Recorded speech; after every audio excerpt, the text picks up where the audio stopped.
Do you hear that? There is history in these halls. That was the voice of the King of Blues, who has played right here in 100 Men Hall. I'm actually joined by Rachel Danger-Mond. She is the one working behind the scenes to continue to preserve this history. Hello, how are you? Hey, how are you? I am so good, especially because we're talking about something so important. The 100 Men Hall has been a cornerstone in Bay St. Louis for over a century. Yes. Why do you think it carries so much weight?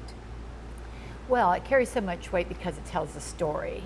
It tells a story of a black community in the South who was able to be self-sufficient, self-reliant, and also to build a place that was safe where they could also experience joy. Yeah. Most people think slavery and cotton when you say black Mississippi, but here was a hotbed of talent. It hosted talent, it bred talent. It was just a rich, rich cultural place. Wow, wow. You mentioned segregation, you mentioned slavery, the connection that people think of, right, between Mississippi and African Americans. But this was kind of a safe haven for blacks during that time period. The 100 Men Hall was built for civic activity, also for the local community to be able to find a place to feel safe, have fun, entertain themselves. But during Jim Crow and segregation, when black musicians were traveling the South and couldn't play anywhere, couldn't stay anywhere, and so they came to places like this. This is a juke joint. It then ends up on the Chitlin Circuit. Absolutely, For yes. those who don't know exactly what that is, can you explain what that is and their place on it? Sure. So the Chitlin Circuit, I believe it was Lou Rawls that coined the term, and it was high-class music and low-class joints, right? This is where the black community would come and dance and have live music, etc.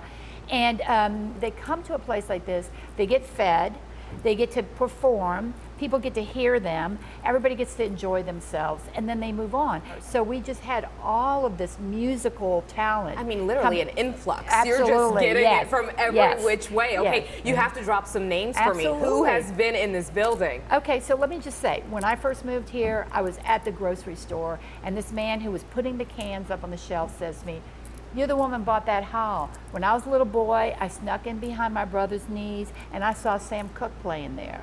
Then I had a girl, she was riding her bike by, not a girl, she's my age. She said, when I was a little girl, they wouldn't let me in, I was too young. But they closed the doors, and I sat on the front steps, and I heard Etta James as if she was right next to me.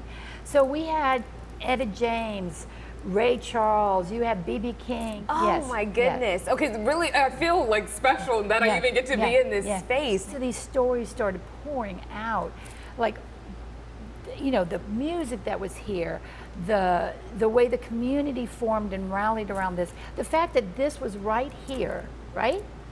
Around an entire white community that did not even know what was going on in here. Wow. James Brown are here. James Brown right up the street Etta from you. James You have no melted it idea. out, and you're sitting in your house. What?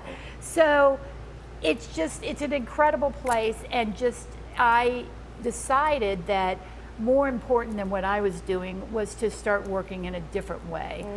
How could I hire, work with black artists, black performers, whatever, to help me tell the story of this hall?